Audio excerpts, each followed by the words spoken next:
کیا ماؤں نے لال جنے تھے؟ کیا دھرتی نے انسان دیکھے تھے؟ آج تک دنیا ایسا بادشاہ نہ دکھا سکی جو 22 لاکھ مربع میل پہ حکومت کر کے مسجد میں جھاڑو دے رہا ہو، جو 22 لاکھ مربع میل پر حکومت کر کے پانی کی مشق کندھے پہ اٹھا کے بیوہ عورتوں کے گھر میں گھڑوں میں پانی بھرنے جا رہا ہو۔ امیر المومنین کہاں جا رہے ہو؟ فلاں اماں کے گھڑے میں پانی بھرنے جا رہا ہوں، فلاں کے گھر میں پانی بھرنے جا رہا ہوں۔ 22 لاکھ مربع میل پہ حکومت کر کے دھرتی نے ایسا بادشاہ نہیں دیکھا جو اونٹ چراتا پھر رہا ہو، اور جو بیت المال کا اونٹ گم ہوا، چولے کو باندھا اور دوڑ لگائی، آگے احنف بن قیس ملے، ارے کہاں جا رہے ہو امیر المومنین؟ کہ تو بھی آجا، بیت المال کا اونٹ گم ہو گیا ہے، مل کے تلاش کریں۔ پتہ نہیں کتنے مسلمانوں کا اس میں حصہ ہے۔ دھرتی ایسا بادشاہ نہ دکھا سکے گی، نہ دکھا سکے گی، کوئی ایسا آیا ہی نہیں ہے کہ جو اتنی بڑی سلطنت کا مالک ہو اور کیکر کے درخت کے نیچے بغیر پہروں کے سو رہا ہو۔ یہ ہمارے چھوٹے چھوٹے حکمران، ووٹوں کے ذریعے سے کرسیوں پر بیٹھنے والے، ان بے وقوفوں کے آگے بھی پہرے، پیچھے بھی پہرے، دائیں بھی پہرے، بائیں بھی پہرے، اوپر بھی پہرے، ان کی گاڑیاں بھی بلٹ پروف، یہ پھر بھی ڈرتے ڈرتے جا رہے کہ انہوں نے ظلم کیا، یہ اپنی ذات میں خوف زدہ ہو گئے۔ عمر نے اپنے نام کے ساتھ فاروق کا لقب آپ نے کہا عمر فرق بین الحق والباطل، عمر وہ عمر ہے جس نے حق اور باطل میں فرق کر کے دکھا دیا، اس لیے یہ فاروق ہے، اس نے حق اور باطل میں فرق کر کے دکھایا، یہ فاروق ہے۔ حسن بصری فرمایا کرتے تھے اپنی محفلوں کو عمر کے ذکر سے سجاؤ۔ حضرت عائشہ فرمایا کرتی تھیں عمر کے تذکرے کیا کرو کہ جب عمر کا تذکرہ ہوتا ہے تو عدل کا تذکرہ ہوتا ہے، جب عدل کا تذکرہ ہوتا ہے تو اللہ کا تذکرہ ہوتا ہے۔ کہ ہم عائشہ رضی اللہ تعالیٰ عنہا فرمایا کرتی تھیں اتنے بڑی سلطنت پر حکومت کرنے کے بعد اللہ کی راہ میں جانے والے مجاہدین کے گھر جا کھڑا ہوا ہے، دروازے پہ دستک دے رہا ہے، بیٹی کوئی بازار سے سودا لینا ہو تو مجھے بتاؤ، تیرے گھر والا تو اللہ کی راہ میں ہے، میں تمہارے گھر کا سودا لے آؤں، کیا کیا چیز چاہیے؟ تم نے اپنے خامند کو خط لکھنا ہوگا، تم تو لکھنا نہیں جانتی، مجھے بتاؤ میں تیرے خامند کو تیری طرف سے خط لکھوں۔ اماں تیرا بیٹا اللہ کی راہ میں گیا ہوا ہے، مجھے بتا میں تیرے بیٹے کے نام تیری طرف سے خط لکھوں۔ اتنی بڑی جس کے سامنے قیصر اور کسرا زیر و زبر ہو گئے، کج کلا وہ زمین میں جاتے، تہ خاک میں وہ سارے ہیرے لال جواہر، وہ زمین میں لوٹ پوٹ کرنے والا، کسرا کے تخت کو توڑنے والا اور روم کی طاقت کو توڑنے والا، آل ساسان کی طاقت کو توڑنے والا اور نوشیروان کے خزانے مدینے میں لانے والا اور خسرو پرویز کے خزانے مدینے میں لانے والا اور رومت الکبرا کے خزانے مدینے میں لانے والا خود اپنے کرتے میں 14 پیوند لے کے چل رہا ہے، 14 پیوند کے ساتھ کرتا ہے، مہینے میں 1 دن گوشت کھاتے تھے، وہ روٹی کھاتے تھے کہ عام آدمی حلق کے نیچے نہیں لے جا سکتا تھا۔ ہے سال کی ابتدا اس شخص کی شہادت سے ہوتی ہے جس کو اللہ نے وہ عزت دی۔ آپ نے کہا میرے 2 وزیر آسمان میں، 2 وزیر زمین میں، آسمان پہ جبریل اور میکائیل میرے وزیر ہیں، زمین پر ابو بکر اور عمر میرے وزیر ہیں۔ آپ فرمایا کرتے تھے ابو بکر عمر اگر کسی بات پہ جمع ہو جائیں تو میں ان کے مشورے کے خلاف کبھی نہ کروں گا۔ ابو بکر تیری مثال ابراہیم کی ہے، عمر تیری مثال نوح علیہ السلام کی ہے، ابو بکر تیری مثال عیسیٰ علیہ السلام کی ہے، عمر تیری مثال موسیٰ علیہ السلام کی ہے۔ آپ مسجد میں آئے، آپ کے دائیں طرف ابو بکر تھے، بائیں طرف عمر تھے، آپ اندر آئے اور کہا دیکھو اسی طرح قیامت کے دن ہم اٹھیں گے کہ میرے دائیں طرف ابو بکر ہوگا، میرے بائیں طرف عمر ہوگا اور ہم ہاتھوں میں ہاتھ دیے ہوئے اٹھائے جائیں گے۔ اور ایک حدیث میں آتا ہے اور میرے قدموں سے بلال کو اٹھایا جائے گا، جو نکلتے ہی اذان دے گا جس کے اسلام لانے نے اسلام کو اونچا کیا، جس کے اسلام لانے نے باطل کو پست کیا، جن راہوں سے عمر گزر جائے شیطان وہ راہیں چھوڑ دیتا تھا۔ عرفات کا میدان تھا، 1.25 لاکھ مقدس ہستیاں سامنے ہیں۔ میرے نبی نے فرمایا اس وقت میرا اللہ میرے سب صحابہ پہ فخر کر رہا ہے اور عمر بن خطاب پہ خاص طور پہ فخر کر رہا ہے، خاص طور پہ فخر ہو رہا ہے، عمر بن خطاب پہ خاص طور پہ فخر ہو رہا ہے۔ میرے بعد کوئی نبی ہوتا عمر ہوتا۔ عمر، میں نے رات جنت میں محل دیکھا، ایک اینٹ موتی کی، ایک یاقوت کی، ایک زمرد کی۔ میں نے پوچھا یہ کس کا ہے؟ کہا گیا ایک قریشی کا ہے۔ میں نے کہا میں قریشی ہوں، اتنا خوبصورت محل ہے، میرا ہی ہوگا۔ جب جانے لگا تو فرشتے نے کہا یہ آپ کے غلام عمر بن خطاب کا ہے۔ وہ کیا مبارک لوگ ہیں کہ جنہیں نبی کے گھر میں قبر نصیب ہو، ایک طرف ایک ساتھی، ایک طرف دوسرا ساتھی، جن کو نبی کے دو پہلوؤں میں جگہ ملی ہو۔ وہ کیسے عظیم، وہ کیسی عظیم ہستیاں اتنی بڑی سلطنت کا مالک اور اتنے بڑے عدل کی نشانی بن کر مدینے میں مسجد میں بیٹھے رو رہے ہیں۔ امیر المومنین کیوں رو رہے ہو؟ کہا دجلہ کے کنارے کتا بھی پیاسا مر گیا تو پوچھ تو عمر کی ہوگی، فرات کے کنارے کتا بھی پیاسا مر گیا تو پوچھ تو عمر کی ہوگی۔ راتوں کو پہرے دیے جا رہے ہیں، راتوں کو خبرگیری کی جا رہی ہے۔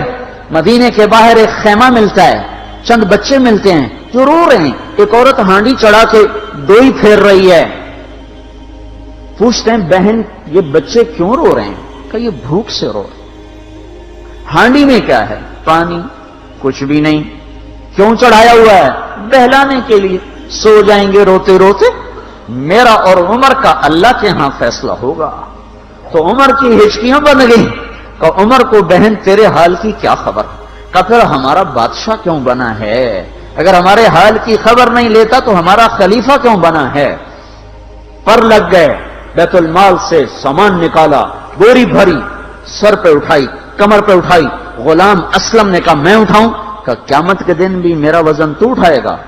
اسی طرح بھاگے ہوئے آئے، پنیر نکالا، آٹا نکالا، گھی نکالا، شہد نکالا، ڈال کے ہانڈی میں نیچے آگ، خود دھواں، گیلی لکڑیوں میں پھونکے مار مار مار آگ جلائی، حلوہ تیار کیا، پھر پلیٹوں میں ڈال ڈال کے بچوں کو کھلایا۔ وہ عورت کہنے لگی کاش عمر کی بجائے تو خلیفہ ہوتا۔ تو یہ نہیں کہا کہ میں ہی عمر ہوں، میں ہی عمر ہوں۔ فرمایا جب کل تو امیر المومنین سے ملے گی تو مجھے بھی وہیں دیکھ لے گی، مجھے بھی وہیں پا لے گی۔ پھر وہاں بیٹھ کے دیکھتے رہے، اٹھ کے چل دیے۔ بچے ہنسنے لگے، کھیلنے لگے تو اپنے غلام سے فرمایا میں نے انہیں روتا دیکھا تھا، میرا جی چاہا میں انہیں ہنستا بھی دیکھوں۔ 22 لاکھ مربع میل پہ اسلام پھیلا کر حکومت اس سے بھی بڑے علاقے میں لوگوں نے کی۔ چنگیز نے اس سے زیادہ فتوحات کی، محمود غزنوی نے اس سے زیادہ کی، سکندر تیمور نے اس سے زیادہ کی۔ پر فتوحات کر کے یوں خدمت کر رہا ہو، پانی بھر رہا ہو، اونٹ چرا رہا ہو، امامت کرا رہا ہو، 14 پیوند لگے کپڑوں کے ساتھ خلافت کے تخت پر بیٹھا ہوا ہو، یہ دھرتی میں پھر کوئی نہیں آئے گا۔ ہے نماز میں خنجر لگا، نماز پڑھاتے ہوئے 27 ذوالحج، 27، 28، 29 یکم کو انتقال ہوا۔ یکم محرم موت کے آثار گہرے نظر آئے۔ بیٹے کو بلایا کہ بیٹا جاؤ اما عائشہ سے پوچھ کے آؤ کہ عمر اپنے ساتھیوں کے ساتھ دفن ہونے کی اجازت چاہتا ہے۔ امیر المومنین کے لقب سے بات نہ کرنا، عمر کہنا، عمر اب میں امیر المومنین نہیں رہا۔ جب وہ پوچھنے گئے تو حضرت عائشہ رو رہی تھیں۔ انہوں نے عرض کیا اما جان میرا باپ اپنے ساتھیوں کا پڑوس چاہتا ہے۔ انہوں نے فرمایا یہ جگہ تو میں نے اپنے لیے رکھی تھی، لیکن اگر عمر چاہتے ہیں تو ان کو مجھ پر فضیلت ہے، میں ان کے لیے دستبردار ہوں۔ انہوں نے واپس آ کر خوشخبری سنائی، مبارک ہو اجازت مل گئی۔ کہ نہیں شاید میرے شرم میں اجازت دی ہو، جب مر جاؤں تو مجھے دوبارہ دروازے کے سامنے رکھ کر پھر جا کے پوچھنا، اس وقت اجازت ملے تو پھر لے جانا، ورنہ مجھے بقیع کی طرف لوٹا دینا۔ اتنے میں حضرت علی آئے، پریشان دیکھا، عمر کیوں موت سے ڈر گئے؟ کہ نہیں، موت کے بعد کی گھاٹی سے ڈر رہا ہوں۔ کہ ڈرو نہیں، میرے ان کانوں نے سنا ہے اور اتنی دفعہ سنا ہے کہ میں گن نہیں سکتا کہ اللہ کے نبی فرمایا کرتے تھے ابو بکر اور عمر جنت کے بڑی عمر کے لوگوں کے سردار ہیں۔ آپ نے فرمایا تو اس بات کی گواہی دے گا؟ کہ میں بھی دوں گا، میرا بیٹا حسن بھی دے گا۔ امام حسن بھی ساتھ تھے۔ کہ میں بھی دوں گا، میرا بیٹا حسن بھی گواہی دے گا۔ پھر بھی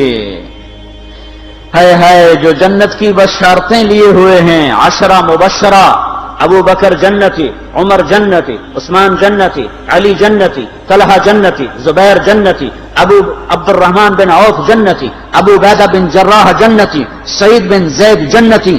آپ نے نام لے کر گنے، نام لے کر گن کر کہا، سنو ابو بکر جنتی ہے، عمر جنتی ہے، عثمان جنتی ہے، علی جنتی ہے، طلحہ جنتی ہے، زبیر جنتی ہے، سعد بن ابی وقاص جنتی ہے، عبد الرحمن بن عوف جنتی ہے، ابو عبیدہ بن جراح جنتی ہے، سعید بن زید جنتی ہے۔ میں ان سے راضی ہوں، لوگوں ان کا حق پہچانو، میں ان سے راضی ہوں، میں ان سے راضی ہوں۔ پھر آپ نے فرمایا اگر تم نے ان کے بارے میں کسی ایک کے بارے میں بھی دل میں بغض لے کر مر گئے، اور تم نے اتنی بندگی کی تھی کہ سوکھ کے کانٹا ہو گئے تھے، روزے اتنے رکھے تھے کہ پیٹ کمر کو لگ گیا تھا، سجدے اتنے کیے تھے کہ تمہارے ماتھے اور گھٹنوں پر پتھروں جیسے نشان پڑ گئے تھے، اتنا کچھ کر کے ان 10 میں سے کسی ایک کا بغض لے کر اگر تم مر گئے تو اللہ تمہیں منہ کے بل جہنم میں گرا دے گا۔ لوگوں میں ان سے راضی ہوں، ان کا حق پہچانو، جن کو اللہ بھی رضا کے پروانے دے رہا ہو، جن کو اللہ کا رسول رضا کے پروانے دے رہا ہو، جن کو وزارت کا شرف مل چکا ہو، نبی کے پہلو میں قبر جن کی بننے کا اعلان ہو چکا ہو، وہ موت پر کیا کہہ رہا ہے؟ موت پہ کیا کہہ رہا ہے؟ اپنے بیٹے سے کہا میرا سر زمین پہ ڈال دے۔ ان کی گود میں سر تھا عبداللہ بن عمر، تو انہوں نے گود سے ہٹا کر پنڈلی پہ رکھ لیا، یہاں رکھ لیا۔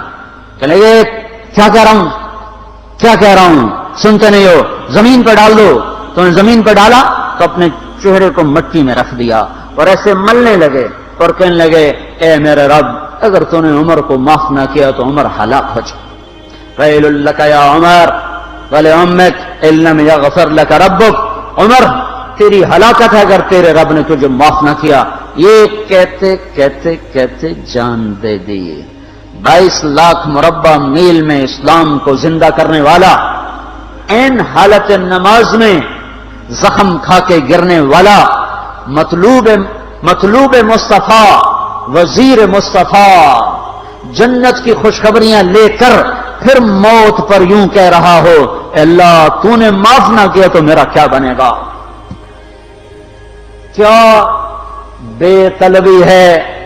ان کے بیٹے خلافت کے اہل، ان کے بہنوئی سعید بن زید 10 مبشرہ میں سے دونوں کے نام کاٹ دیے کہ یہ 6 ہیں جن سے اللہ کا رسول راضی تھا، جس کو چاہو خلیفہ بنا دو، جس کو چاہو حکومت دے دو، نہ میرے بیٹے کو ملے گی نہ سعید بن زید کو ملے گی۔